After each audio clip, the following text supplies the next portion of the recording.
Mr. Lewison.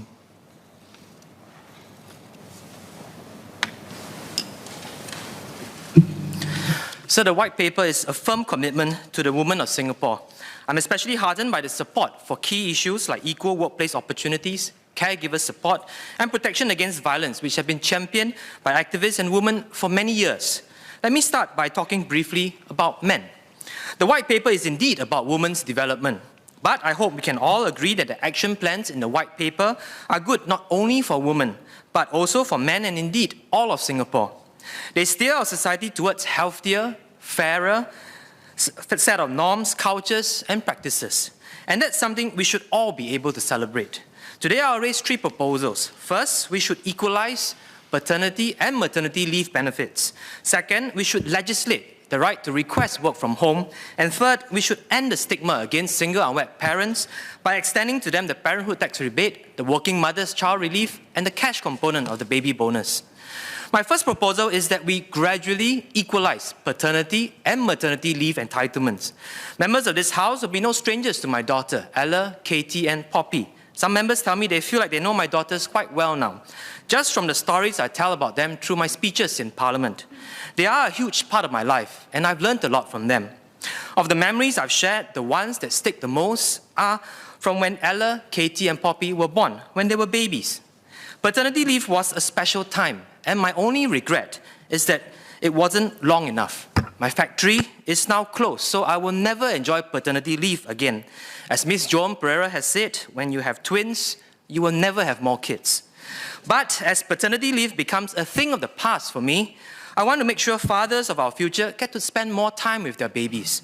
As I've said many times in this house, spend time with those you love. One of these days, you will either say, I wish I had, or I'm glad I did. Study after study show that paternity leave is vital. Researchers at NUS looked into this and published their findings just a few months ago. Their paper documents the positive relationship between paternity leave, provisions, and family dynamics and children's well-being in Singapore. Taking paternity leave not only gives fathers the immediate benefit of sharing joy and responsibility of caring for the newborn, but ends up having a mid to long-term impact on children's and families' well-being. Longer leaves are significantly related to lower family conflicts, lower maternal depression, higher marital satisfaction, and fewer behavioral problems for the child. In other words, paternity leave is good for fathers, mothers, and children. It's win-win for everyone. Some have said that mothers need more leave than fathers because mothers need to physically recover from childbirth. But this is more the reason why paternity leave needs to be equal with maternity leave. Fathers need to be there as well. Otherwise, mothers will spend their 16 weeks of leave single-handedly caring for the newborn, and that is no rest at all. A young father recently reminded me how insufficient 2 weeks of paternity leave is. Let me share his story. Quote, when my firstborn arrived 2 years ago, I went back to work after 2 weeks. My wife was still recovering from labor and was bleeding, and had stitches and still needed bed rest, except she couldn't. Once I resumed work, she had to care for the baby, all while learning the ropes to be a new mum. It broke my heart to return from work every day to see her collapse and break. 2 weeks, even if taken flexibly, is not enough. It's not just about the baby, it's also about the mother. Our wives have gone through enough to bring life into the world. Please, let us stay at home to take care of the big and little things, so they can focus on recovery and all the other things we can't do, like create milk, unquote. It broke my heart to read this, and I hope the government can rethink whether paternity leave should really be less than maternity leave. Let me say one more thing about our low-level paternity leave. It entrenches gender stereotypes. A 2019 IPS research paper stated that family policies in Singapore continue to signal that childbirth is a woman's responsibility and reinforces gender stereotypes. It's hard to argue against this. We give mothers 16 weeks of maternity leave and fathers 2 weeks of paternity leave.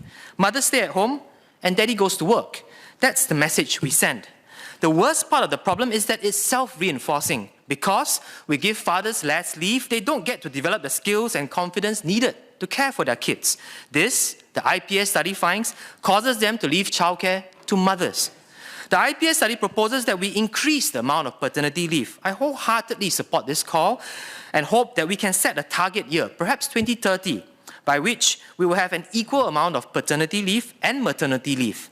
We can increase paternity leave in phases, giving our employers time to plan ahead, while also providing a clear signal of our intentions to reduce gender perception of parenthood.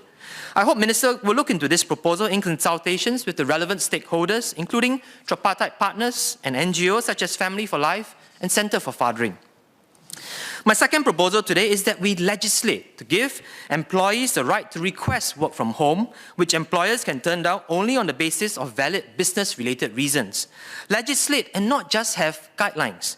Having just guidelines does not show that we place a strong importance on this. Survey after survey shows that Singaporeans want this, and some would rather continue working remotely than receive bigger bonuses. We've also known for a long time that work from home narrows the gender pay gap. The pandemic has also highlighted that work from home can reshape gender stereotypes. Of daddy goes to work, mummy stays at home. An economic research paper titled The Impact of COVID-19 on Gender Equality found that the pandemic, by forcing people to stay at home, has likely led to an increase in fathers taking on childcare responsibility. The paper concluded that this increase may sustain only if fathers continue to have increased flexibility to work from home. The media has also reported stories of how COVID-19 has given fathers a chance to bond with their kids. Imran, a marketing manager, talked about how his wife and him are so glad that he now has more time to play and eat together with his 2 toddler children. Imran shared that after this increased time together, his kids now miss him even when he steps out of his house briefly. Sir, this pandemic has brought about a momentum for greater gender equality in childcare. We will lose this momentum unless fathers continue to get access to work from home. It is clear we need to legislate the right to work from home. To be clear, fathers taking on more childcare responsibility is a positive step for women's development. It spreads out the burden of childcare between the parents. It frees women from the stereotype that they will stay home to care for their children. Giving everyone the right to work from home will reshape attitudes of employers towards women. It will also likely increase the female labour force participation rate, which, as Minister Seeling has shared, is extremely low among women, which only about 80% of women aged 25 to 64 are in the labour force.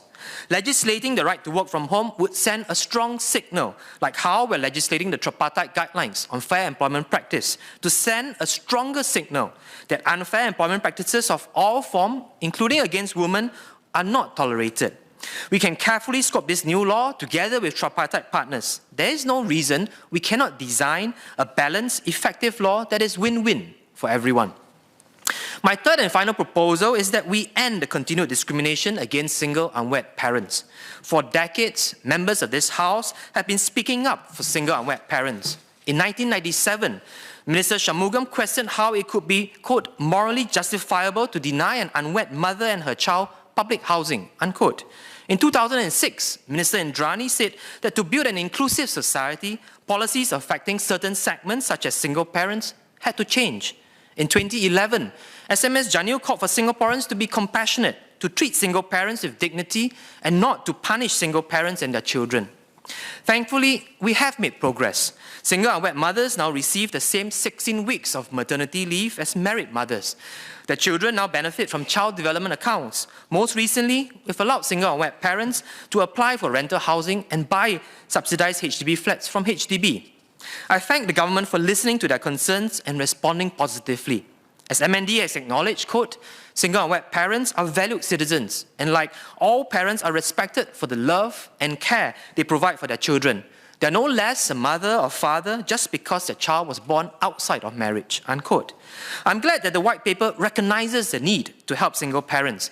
It recommends increased support for single parents as one of the 6 focal areas in the Alliance for Action to strengthen marriages and family relationships. While I'm confident the Alliance will help reduce the stigma against single parents, we cannot run away from the elephant in the room. The government has a whole suite of parenthood policies that expressly exclude single unwed parents. These policies are the parenthood tax rebate, the working mother's child relief, and the cash component of the baby bonus. Are single unwed parents any less a parent? Are unwed working mothers any less a working mother? And are babies of single unwed parents any less a baby? We may answer no, but these policies signal the opposite thing. Even if it is not the government's intention, these policies suggest that single unwed parents are less worthy set of parents, less worthy of support. This discrimination is a painful one because it's especially hard to be a single unwed parent. As MOS soon acknowledged during this year's COS debates, quote, "It's not easy to bring up children, even more so single-handedly," unquote. The numbers speak for themselves. Young single unwed parents have a median income of just $600 a month, among the lowest in Singapore. Inflation is hurting everyone, but they are the ones who have most to scrimp and save. Yet, we deny them the support all other parents get. We already agree on so many things. We agree that healthy, intact families are ideal, but staying together is not always possible or even good. We agree that single unwed parents and their children face stigma and have to overcome exceptional challenges. Many of us felt this stigma firsthand at a recent dialogue session where single unwed parents spoke courageously about the stigma they face. Many were in tears as they spoke. As MOS soon shared after the dialogue, quote, "They shared the pain and hurt felt when faced with stigma that comes along with being a single unwed parent." We can help end this stigma. What we need to do is end the discrimination in our parenthood support policies. So to conclude, we need to do three things. First, we need to equalize maternity and paternity leave benefits. Second, we need to legislate the right to work from home, which employers can reject only for valid business-related reasons. Third, we need to stop excluding single unwed parents from the parenthood tax rebate, the working mother's child relief, and the cash component of the baby bonus. The white paper is our commitment to a fairer and more inclusive Singapore. I am thankful for many of the action plans sketched out in it. Indeed, they promise a brighter tomorrow for the women, men, and children of Singapore. I started this speech talking about how the development of women is something that all men, and indeed all of us in Singapore, can celebrate. Let me end by sharing a quote from Ban Ki-moon. Quote, "Achieving gender equality requires the engagement of women and men, girls and boys. It's everybody's responsibility," unquote. We can and need to go further in order for Singapore's march towards gender equality to make true progress. So I support the motion. Thank you.